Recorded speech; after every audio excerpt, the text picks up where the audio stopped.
My company wanted me to approve $50 K for the CEO's son's birthday party, so I approved $1 instead. They tried to fire me until they realized I was the only one who could unlock the building.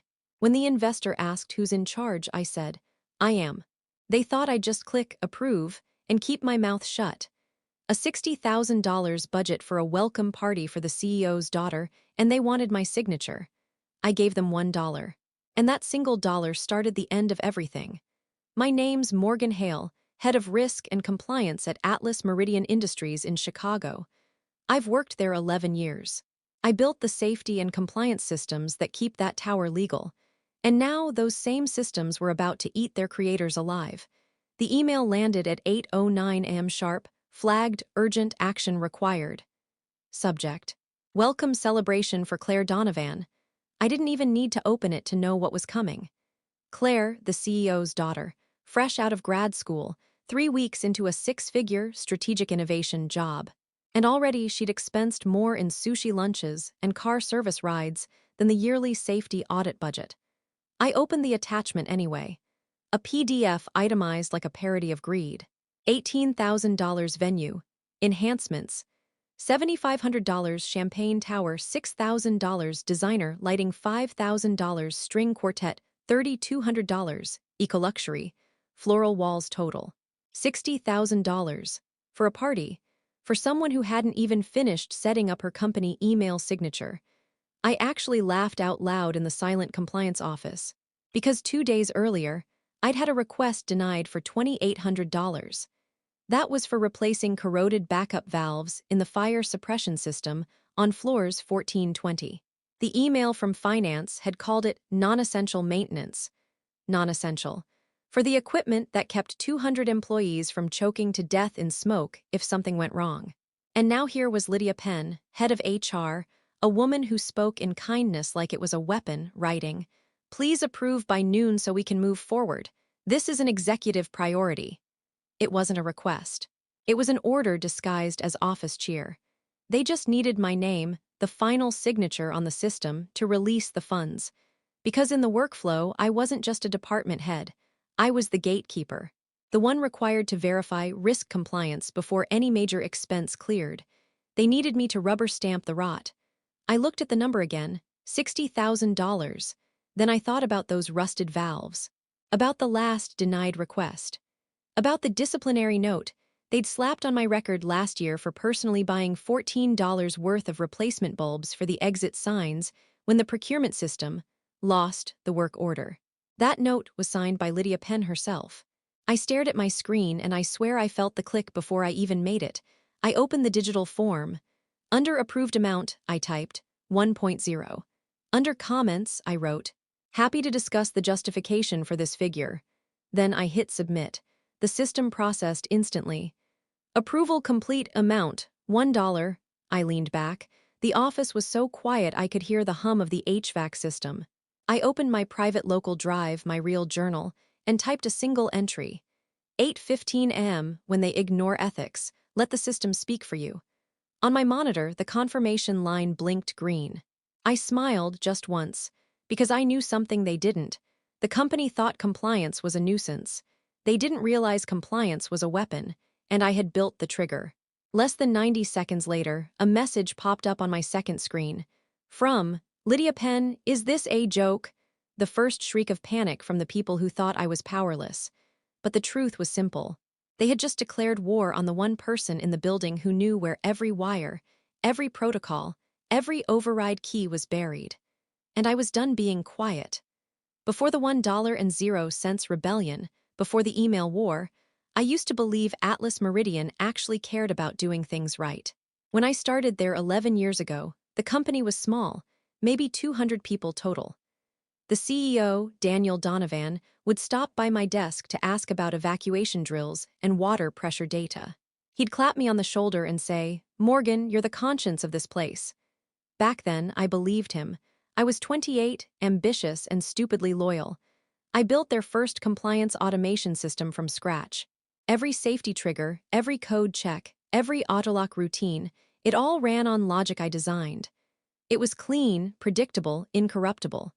If a hazard flag went up, The system froze related expenditures until the problem was cleared. It was designed to save lives, not reputations. Then Atlas Meridian went public, and everything changed. After the IPO, Daniel Donovan stopped walking the floors. He started wearing custom suits and talking about brand identity. The same man who used to quote OSHA regulations now bragged about industry disruption. Then came the executives with their plastic smiles, finance, PR, HR, and the new department that killed the company's soul. Culture integration. That's when Lydia Penn showed up. Lydia looked like empathy in human form, soft voice, perfect posture, framed motivational quotes on her wall. But underneath it, she was a precision instrument of control. She used values alignment, the way lawyers use subpoenas. Her first initiative was to modernize departmental accountability, which meant stripping authority from the people who actually understood risk and giving it to whoever looked good on paper. My systems became legacy. My warnings became negativity. I went from the conscience of the company to the inconvenience they had to tolerate. It started small, budgets trimmed here, a postponed inspection there. Then they started skipping maintenance cycles, just until next quarter. I remember walking into the subbasement once and seeing a cracked coolant line duct-taped with electrical tape. When I filed a formal hazard notice, it came back resolved. No one had touched it. That's when I started keeping my second set of records, the shadow log, encrypted, offline. A chronological record of every denial, every cut corner, every lie hidden behind the word efficiency. Because deep down, I knew this place would burn itself alive someday, and someone needed the truth. Then came the golden child. Claire Donovan. She was Daniel's daughter, the new era. The whispers said she was going to revolutionize internal branding.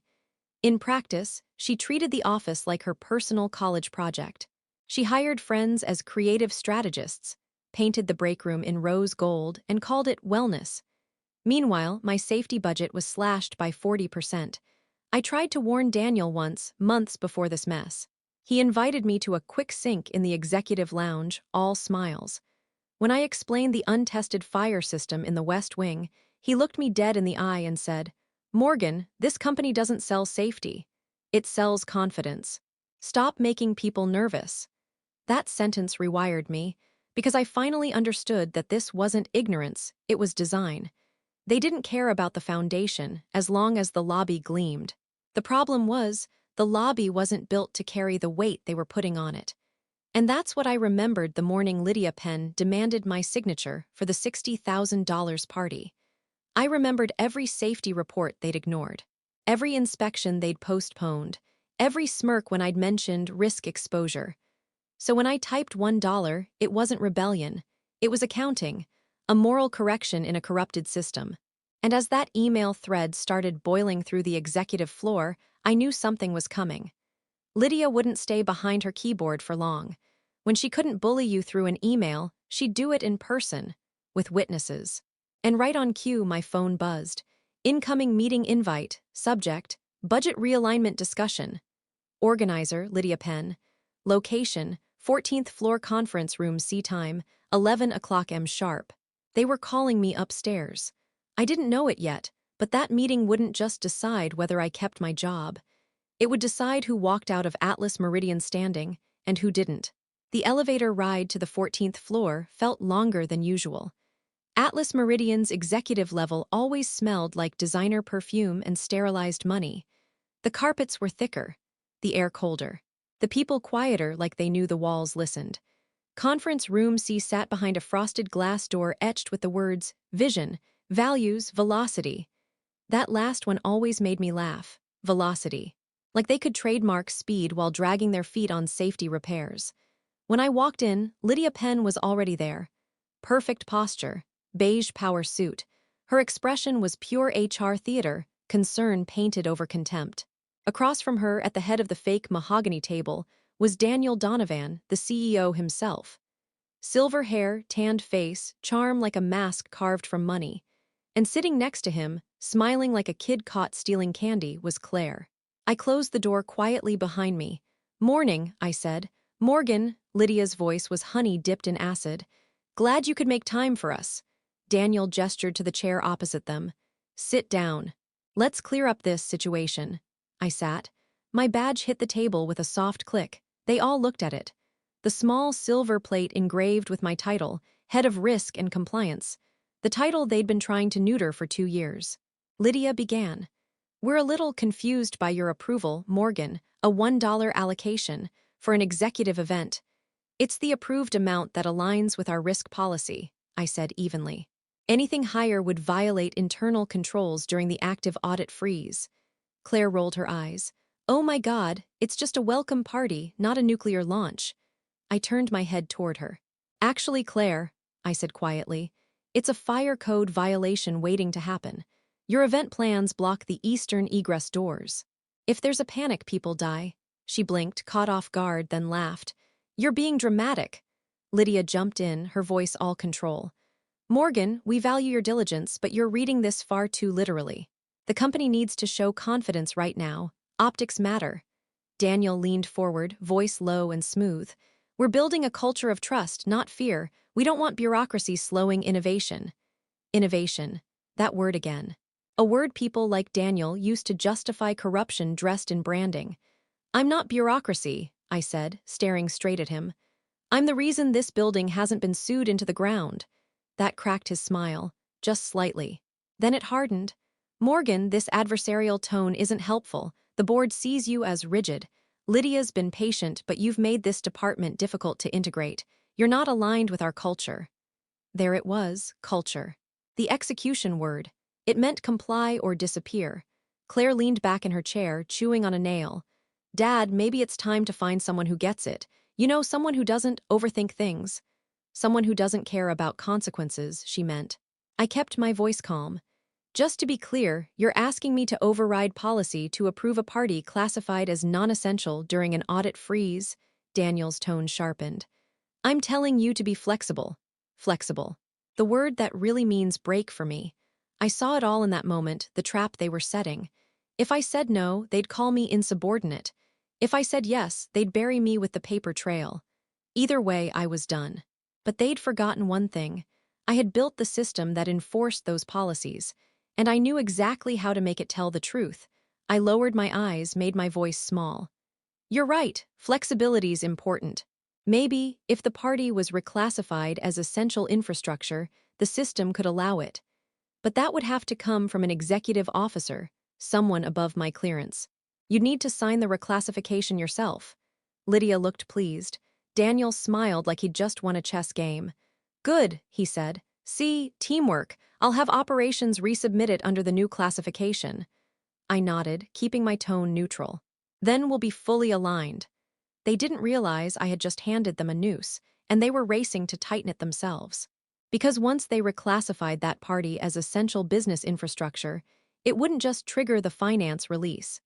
It would tell the entire building's logic system that the champagne tower, the lights, the stage, all of it, was part of our safety infrastructure. And when the building systems saw infrastructure, it would obey it like gospel. They just merged a fire hazard into the emergency command hierarchy.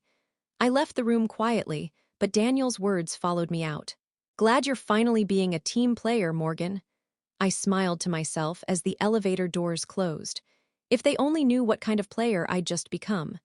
By 3:00 p.m., the reclassification was live. Operations had dutifully resubmitted the form. Category: Essential Business Infrastructure Purpose. Executive Brand Initiative approved by D. Donovan, CEO. That single digital signature rewired the company's nervous system. To the software I designed years ago, essential infrastructure wasn't just a label, it was a command. It meant the same clearance level as fire alarms, sprinkler systems, evacuation routes. It meant do not interrupt. It meant protect at all costs. In simple terms, they just told the building that a party was as critical as oxygen.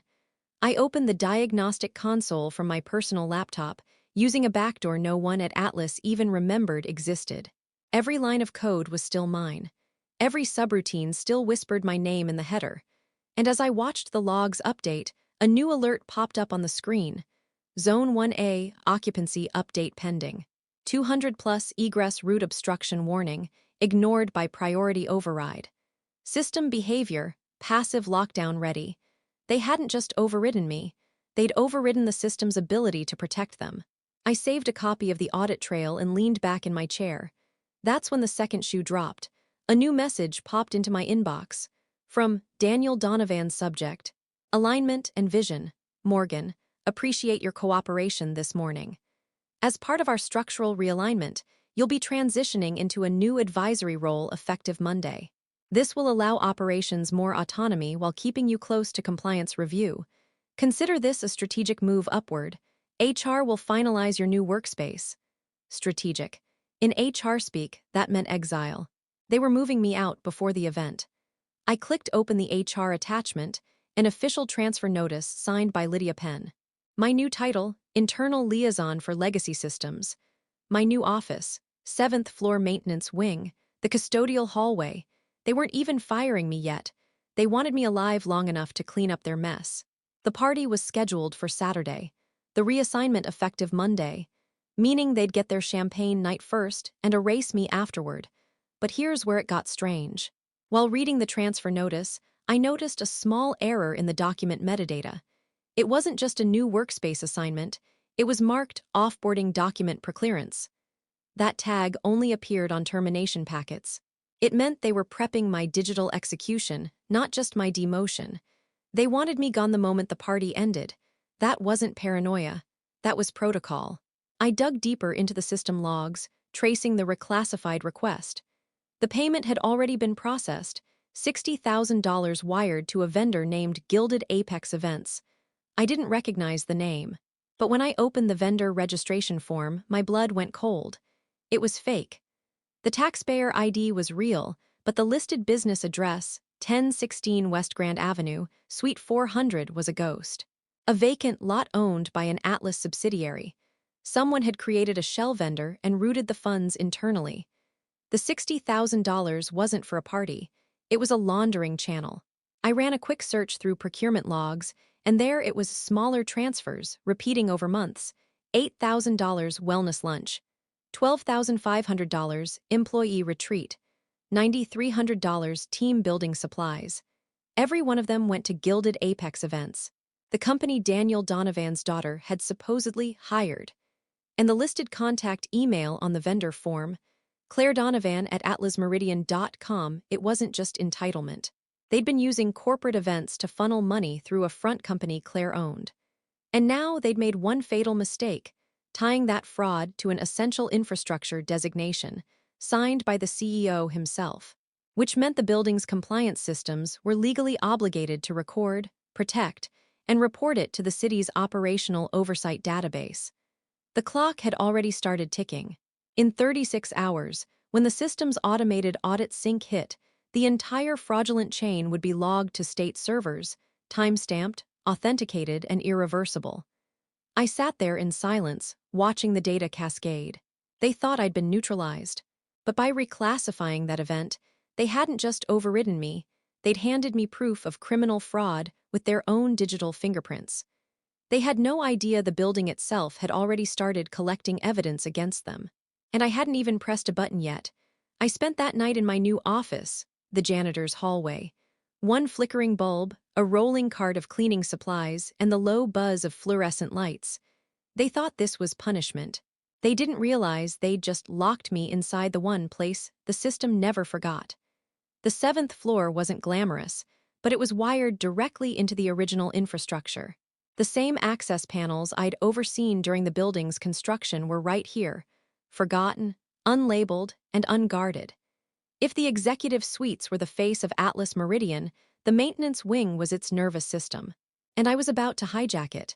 I powered up my personal laptop and jacked directly into an old Ethernet port labeled Legacy Sync. It wasn't even listed in the current network topology anymore. They disconnected it during the digital transformation, which meant the new IT admins didn't even know it existed. But I did. I'd built it. The black terminal window opened, lines of amber text scrolling across the screen. There it was, my creation.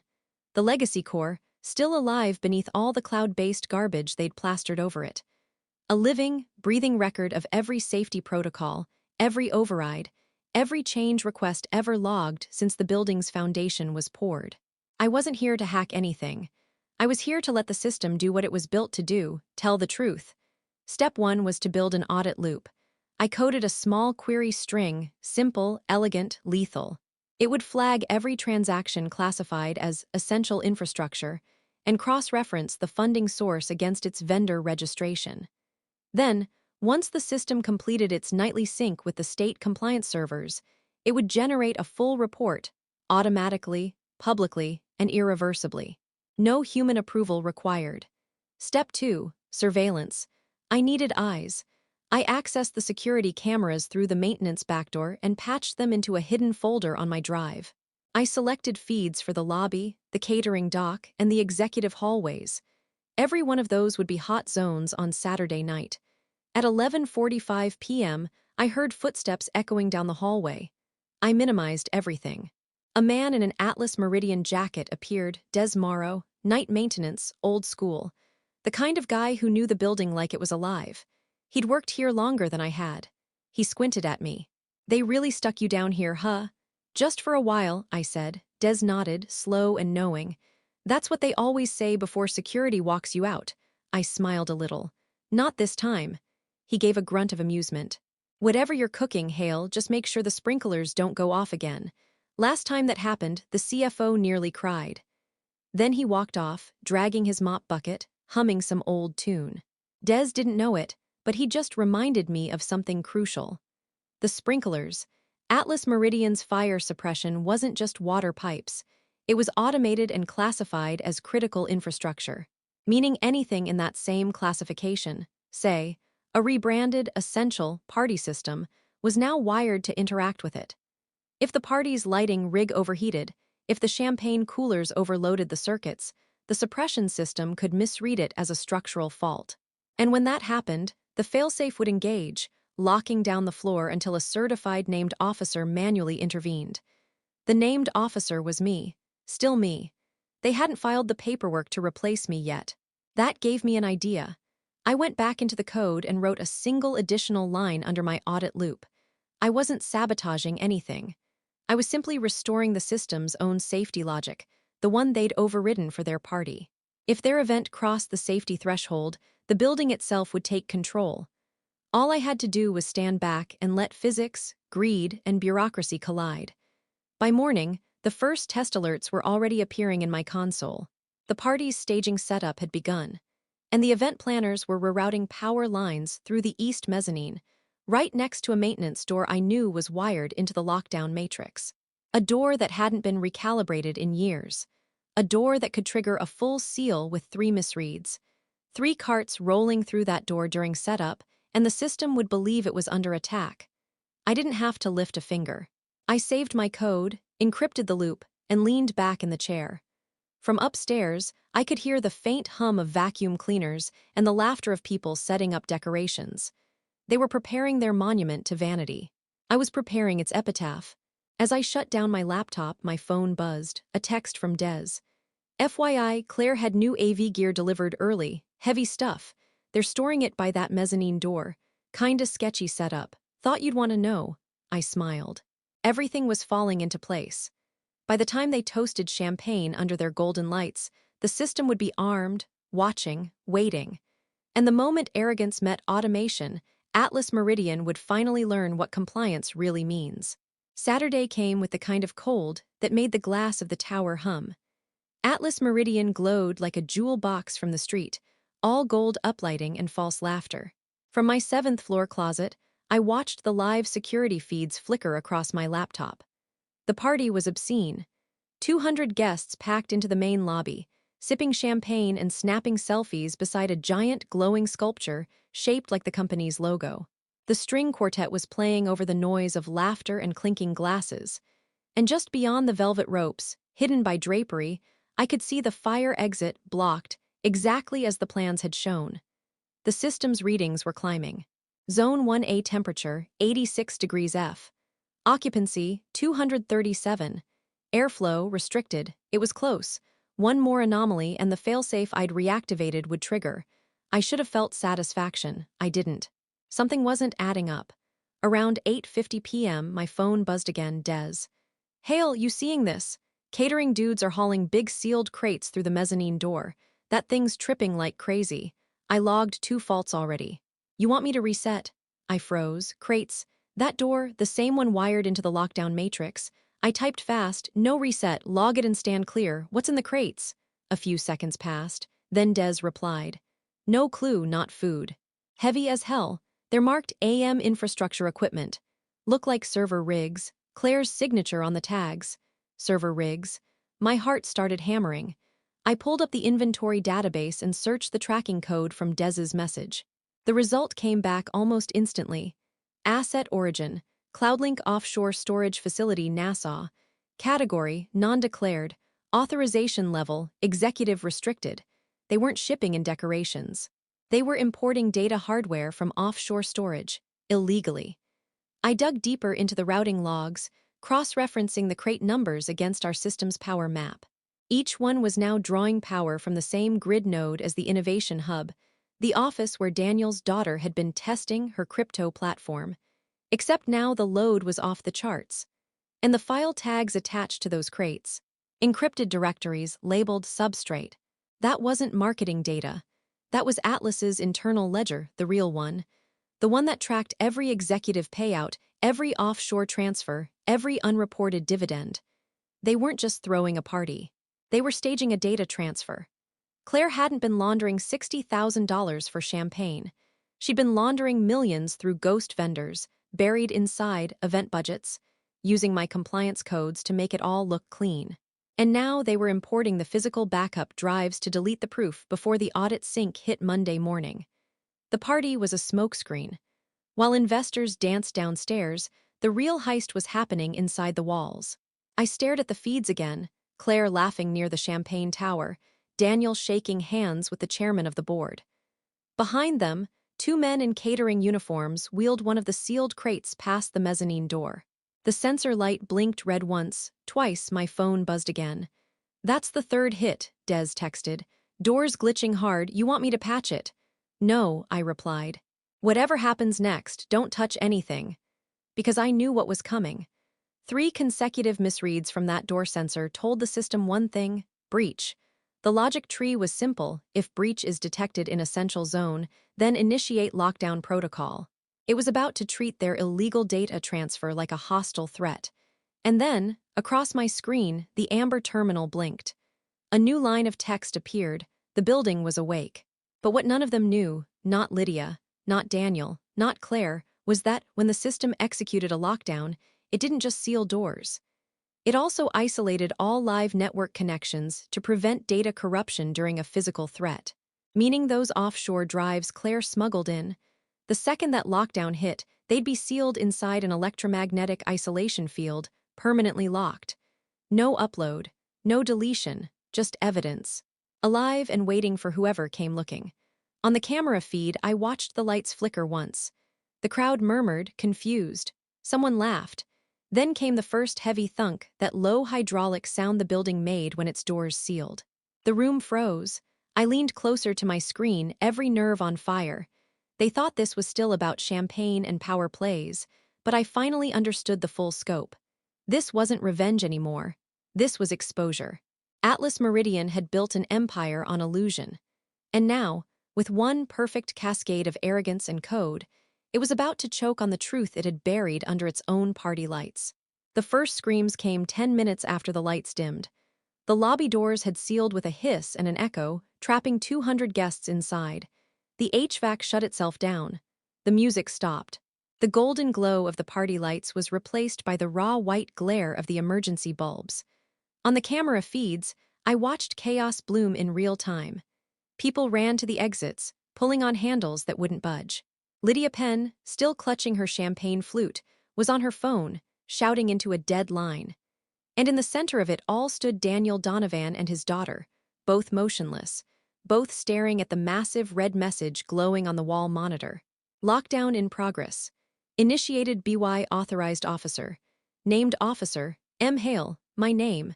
The system had identified me as the sole active emergency officer. That meant one thing: in the eyes of the law, I was in control. No one could override me, not even the CEO. My phone buzzed, an unknown number. I answered. Is this how you get even, Morgan? Daniel's voice was a growl, half fury, half disbelief. You think trapping us makes you right? You trapped yourselves, I said. You reclassified a party as essential infrastructure, the system's just following orders. His voice dropped lower. You don't understand what's at stake here. Try me. He hesitated, then said it, the thing that twisted the air in my lungs. This isn't about a party, it's about control of the ledger. Claire found the weak link in your system. She's the one who figured out how to repurpose your compliance logic to move funds cleanly, invisibly. It's how we've been staying ahead. Staying ahead, I said slowly. You mean defrauding your investors? He actually laughed. Investors. Morgan, they're sharks. They'd gut us if they could. We built our own safety net. You built it for us and we just learned to use it better. That was the first cut, but he wasn't done. You think this company runs on safety audits and ethics reports? He said. No, it runs on narrative. We sell confidence. Every company does. Your system was meant to protect us, not you. You were never the conscience of Atlas. Morgan, you were the camouflage. I stared at the feed. Claire was standing behind her father now, clutching a tablet, her mouth moving quickly as she barked at someone off-screen. She's deleting records, I said. No, Daniel said, his tone darkly proud. She's redirecting them to her. She's consolidating everything under her name, every transaction, every data line. You can't stop it. And that's when it hit me. The entire fraud, the fake vendors, the offshore accounts, the shell budgets, they weren't just to enrich Daniel. They were to transfer power. Claire wasn't just his daughter. She was his exit strategy. He wasn't stealing money from Atlas. He was selling it to her. When I didn't speak, Daniel chuckled softly, his voice echoing like static. You thought you were the architect, Morgan, but I built something too, a successor. Claire is Atlas. Everything else is disposable. I looked at the security feed again. Claire was typing something frantically into her tablet, sweat glistening on her forehead. On screen, the system flashed a new alert. She slammed her hand on the table. The M field had kicked in. Her imported servers were now sealed, electromagnetic isolation engaged. They couldn't move or erase a thing. On the phone, Daniel's tone changed from smug to terrified. Morgan, what did you do? I let your system tell the truth, I said quietly. You taught it to protect infrastructure. You just forgot what's essential and what's expendable. Static filled the line. For a second, I thought he'd hung up. Then he said something I'll never forget. Do you know why I promoted you all those years ago? Why I kept you close, even when the board said to cut compliance costs? Because I was useful, I said. No, he whispered. Because you cared, and people who care are predictable. I knew exactly what lines you'd never cross. That's why I trusted you to build the system, because I knew you'd protect it even from yourself. My throat went dry. He hadn't underestimated me. He'd calculated me. Every rule I'd written, every safeguard, every moral boundary, he'd known I'd follow them. He'd weaponized my integrity against me. That was the second twist of the knife. I wasn't their mistake. I was their insurance policy. You designed your own cage, Daniel said softly. Now you get to die in it too. And then the line went dead. I looked at the cameras again. The partygoers were panicking now, pounding on doors, shouting, phones glowing uselessly. Claire was screaming at her father, tears cutting through her makeup. He grabbed her by the shoulders, shaking her, yelling something I couldn't hear. And for the first time since I'd known him, he looked afraid. I stared at their faces, father and daughter, trapped by their own arrogance, cornered by the very system they'd corrupted. The building hummed around me like a living creature remembering its purpose. They thought I'd never cross a line. They were about to find out how wrong they were. When the fire marshals arrived, the city's skyline pulsed with blue lights reflected in the tower's glass skin. Outside, the investors stood in the cold, whispering in disbelief as first responders flooded the entrance. Inside, the party was over. The golden illusion had cracked wide open. I stayed where I was in the maintenance corridor, hand still on the cool metal of the override console. The lockout sequence was still live. The system was waiting for one command from one person, me. The phone on the wall buzzed. It was Captain Morale's, fire command on scene. Named officer of record is Morgan Hale, correct? That's right. I need you to deactivate your lockdown, Miss Hale. I looked at the feed again. Daniel and Claire were no longer yelling. They were slumped near the reception desk, pale under the emergency lights. Lydia Penn was sitting on the floor, mascara running, whispering into a phone that didn't work. "Captain," I said, "before I open the doors, I need to read a statement into your log." "Go ahead," she said. I hit the intercom. My voice echoed through the sealed lobby. This lockdown was not a malfunction. It was the result of a deliberate override of the company's risk classification system. The building has acted in accordance with city compliance protocol. Atlas Meridian executives illegally reclassified a non-essential event as critical infrastructure, triggering an automated safety response. Daniel's head snapped up. "Morgan, stop," I kept going. "Evidence of fraudulent financial activity has been logged and transmitted to the State Regulatory Archive. All related data has been secured and cannot be deleted." For a moment, no one spoke. Then Captain Morales said quietly, "Copy that, Miss Hale. We have your statement on record. Proceed when ready." I typed the 12-digit code into the console. The sound that followed was like a living thing breathing again, locks releasing, magnets disengaging, the slow hiss of pressure equalizing. The doors opened. Uniformed officers poured in, followed by inspectors carrying clipboards and body cams. The fire marshal's crew moved with precision, checking exits, scanning the blocked egress zones. They didn't look at the decorations or the melted ice sculpture. They looked at the code violations, the overcapacity logs, the fake infrastructure tags. When Morales spotted me walking out from the service hallway, she gave a single nod. "Miss Hale," she said, "your system did exactly what it was designed to do." Daniel staggered toward me. "You think this clears you? You think anyone will believe?" He didn't finish. Two compliance agents approached, one holding a printed packet of documents, the automatic state audit that had synced 15 minutes earlier. The top page bore his own signature, authorizing the fraudulent classification. The same signature that tied his name to every offshore transaction Claire had ever routed. Claire herself was silent, eyes red, makeup streaked, staring at the blinking servers that were now legally impounded evidence. Lydia Penn tried to smile at the inspectors, babbling about miscommunication, but her ID badge was already being collected by a man from internal oversight. The paper trail she'd built had turned into her confession. Captain Morales looked between Daniel and me. "We're freezing this site until investigators finish. The state's got your full logs, Miss Hale. You'll be contacted for testimony." "Testimony?" Daniel barked. "You're not arresting her. She locked us in." Morales's stare could have cracked concrete. "She's the officer of record. You're the one who overrode safety codes. You're lucky the system cut power before your servers could start a fire." The agents led him away, shouting about lawyers. Claire followed, arms folded tightly, whispering, "It wasn't supposed to go this way." No one answered her. By 11 p.m., the last of the guests had been escorted out. The chandeliers were dripping from condensation, the marble floors slick with melted ice. The building felt hollow, stripped of its arrogance. Just a shell now, honest in its emptiness. I walked to the main terminal one last time. The screen was green again. Status: safe occupancy normal. Risk threshold RESDORED. I uploaded the final log to the city servers, then removed my badge and set it on the counter.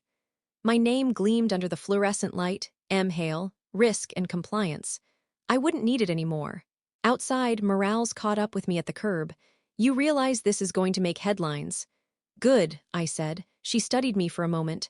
"You built something uncorruptible. That's rare." "I didn't build it for them," I said. "I built it for the people they thought were expendable." She nodded, then turned back toward the building, where crews were sealing off the entrance with caution tape. As I walked away, the cold air hit like a reset. The city lights shimmered off the wet pavement. Behind me, Atlas Meridian Tower loomed silent, every window dark except one, the executive office, still lit, still burning the last of its false gold. They'd built an empire on lies. I just reminded it what truth feels like. When I reached the corner, my phone vibrated with a system notification. Audit complete. Record archived. Compliance status, irreversible. I smiled. They'd used my system to bury their crimes. Now it was the same system that buried them. Next time someone told me integrity doesn't pay, I'd tell them they were right. It doesn't pay, it collects. And eventually, it collects everything.